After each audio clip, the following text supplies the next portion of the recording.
Subscribe now and press the bell icon. Never miss an update.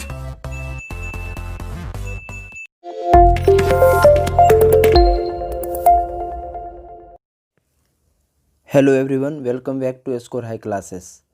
तो हमने पिछले video में surface area cube and cuboid का देखा था। उससे रिलेटेड हमने क्वेश्चन भी सारे कर लिए थे। एनसीईआरटी 13.1 कंप्लीट कर लिए थे।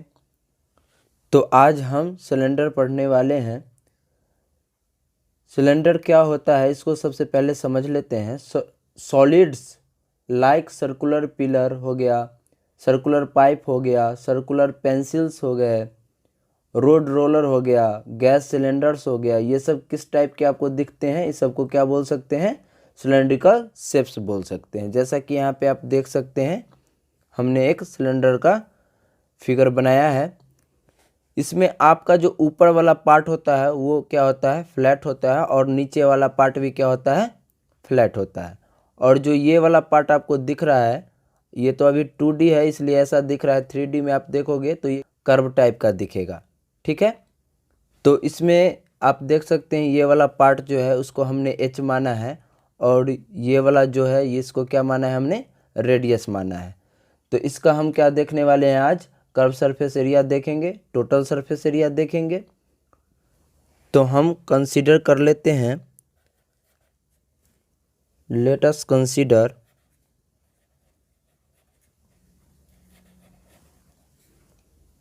a cylinder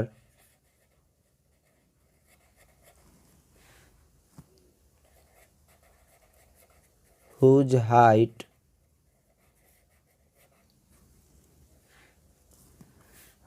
is h units and the radius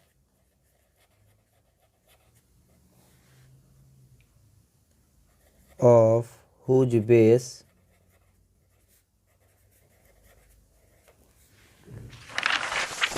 is r units.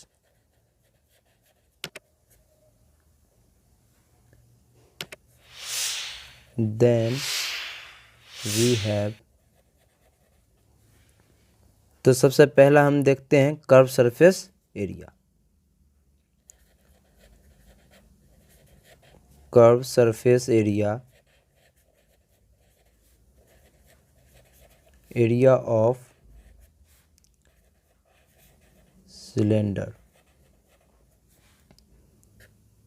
तो सबसे पहले हम curve surface area of cylinder को समझ लेते हैं। तो हमने क्यूब एंड क्यूबॉइड में भी बात करी थी कि ऊपर वाला पार्ट और नीचे वाले पार्ट को छोड़ दोगे, हटा दोगे, तो आपका क्या निकल जाता है? कर्व सरफेस एरिया वाला पार्ट निकल जाता है। तो वहाँ क्यूब और क्यूबॉइड में क्या था? फ्लैट था, तो हम उसको लेटरल सरफेस बोल रहे थे। यहाँ पे ये कर्व टाइप का दिख रहा है तो इसको हम कर्व सरफेस एरिया बोल रहे हैं।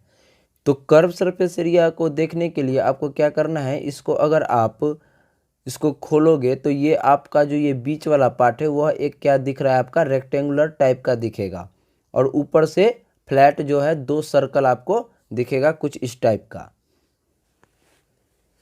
तो आप अगर इस पार्ट को अगर खोलोगे तो ये इसका जो ये पूरा लेंथ है ये क्या हो जाएगा? हमारा पेरीमीटर ऑफ द सर्कल या सर्कमफ्रेंस ऑफ द सर्कल भी उसी को बोलते हैं। तो वो क्या होता है हमारा?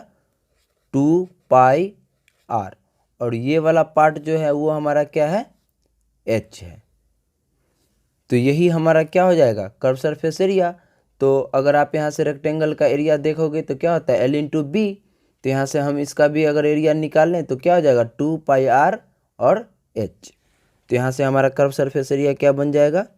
2πr h स्क्वायर यूनिट्स, क्योंकि हमारा जो एरिया जो होता है वो किस में होता है? स्क्वायर यूनिट्स में। यूनिट्स में आपका सेंटीमीटर, मीटर आ सकता है। तो हमने देखा कि किस तरीके से कर्व सरफेस एरिया को हमने समझा और लिख लिया। तो आपको रटने की जरूरत नहीं है, आप बिल्कुल इसको समझ के आप याद रखें तो ज़्यादा अच्छा रहेगा, आपको याद भी रहेगा। अब हम बात करते हैं टोटल सरफेस एरिया का। Total surface area of cylinder. तो total surface area of the cylinder क्या हो जाएगा, कर्व सरफेस एरिया को और ऊपर वाले बेस एरिया को भी और ऊपर वाले एरिया को भी आपको क्या करना होगा, ऐड कर दोगे तो total surface area of the cylinder निकल जाएगा। तो आप यहाँ से देख सकते हो ये ऊपर वाला जो पार्ट है हमारा, ये तो एक सर्कल है, तो इसका एरिया क्या हो जाएगा, पाई आर स्क्वायर। और इसका क्या एरिया हो जाएगा, इसका भी हो जाएगा पाई आर स्क्वायर। तो हम total surface area of the cylinder निकालेंगे तो किस किस को ऐड करेंगे, कर्व सरफेस एरिया को और ऊपर वाले एरिया को और नीचे वाले एरिया को। ठीक है, तो हम ऐड करते हैं एरिया ऑफ कर्व सरफेस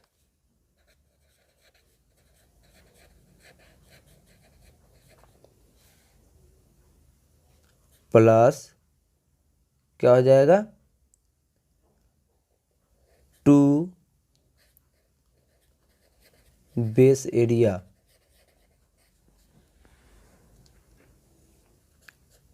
तो यहाँ से कर्व सरफेस एरिया हमने निकाल लिया है 2 पाई आर एच और 2 बेस एरिया है 2 pi are square. Base area तो हमारा पाई आर स्क्वायर ही है। तो आप यहाँ से 2 पाई आर कॉमन भी ले सकते हैं, तो 2 पाई आर कॉमन ले लोगे तो क्या बचेगा, H plus R square units. अगला है हमारा होलो सिलेंडर।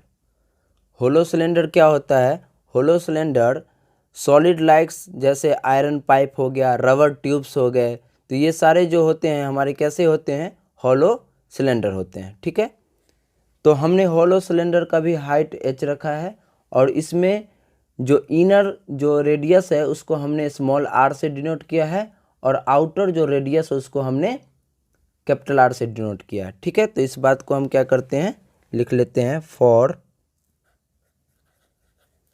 अ होलो सिलेंडर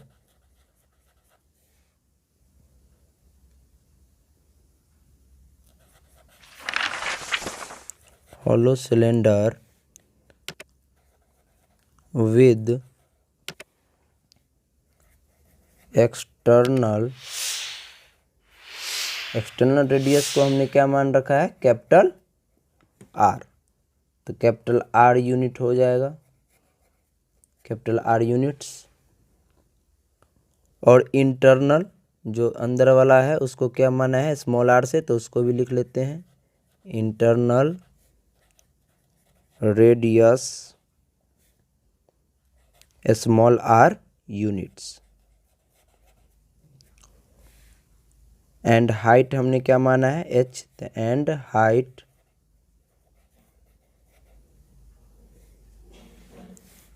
h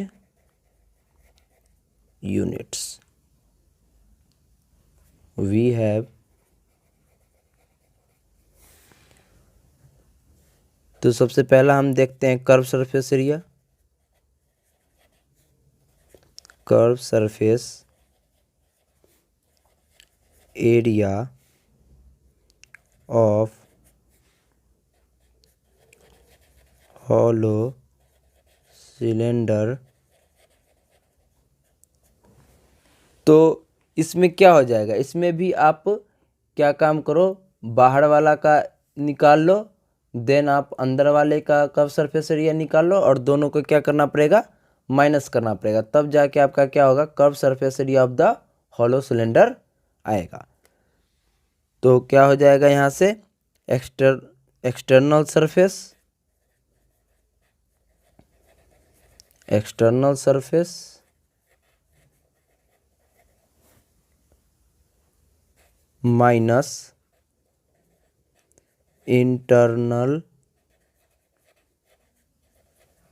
सरफेस, इस दोनों को क्या करना पड़ेगा, आपको माइनस करना पड़ेगा। तो क्या हो जाएगा यहाँ से 2 पाई और एक्सटर्नल के लिए हमने कैपिटल आर माना है और h minus 2 pi R h। ये आपका यहाँ से आप कॉमन लोगे तो 2 पाई h कॉमन आ जाएगा, यहाँ से capital R minus small R square unit आ जाएगा।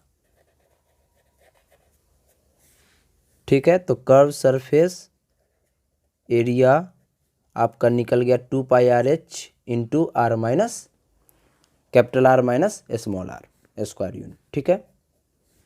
अगला हम देखते हैं total surface area. Total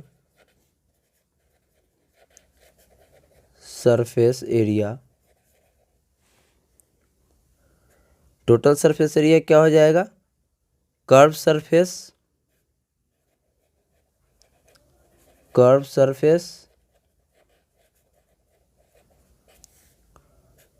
plus 2 area of base ring. तो हम समझ लेते हैं कि बेस रिंग का कैसे एरिया निकालते हैं। अगर आपके इस बेस रिंग का एरिया निकालना है तो आप देख सकते हैं एक स्मॉल आर और बाहर का क्या होता है? Capital R. तो यहाँ से आपका एरिया हो जाएगा pi capital R square minus pi small R square. ठीक है। तो ये हमारा होता है एरिया ऑफ द रिंग। ठीक है, एरिया ऑफ रिंग। तो यहाँ से हम क्या करेंगे? कर्व सरफेस का तो हमने फार्मूला निकाल लिया है, तो यहाँ से लिख लेते हैं 2πH capital R minus small R plus 2 into क्या हो जाएगा यहाँ से हमारा पाई कैपिटल आर का square minus pi small R का स्क्वायर यूनिट्स। तो हमने देखा कि किस प्रकार से curve surface area, total surface area, cylinder and hollow cylinder का हमने देखा। तो आप इस प्रकार से इसको क्या करना है, अच्छे तरीके से याद कर लेना है इस सारे फार्मूले को। अगले वीडियो में हम इससे रिलेटेड क्वेश्चंस करेंगे। ठीक है। अगर आपको ये वीडियो पसंद आए तो लाइक करें, शेयर करें। अगर आप इस चैनल पे नए हो तो इसको सब्सक्राइब करें। Okay, thank you for watching.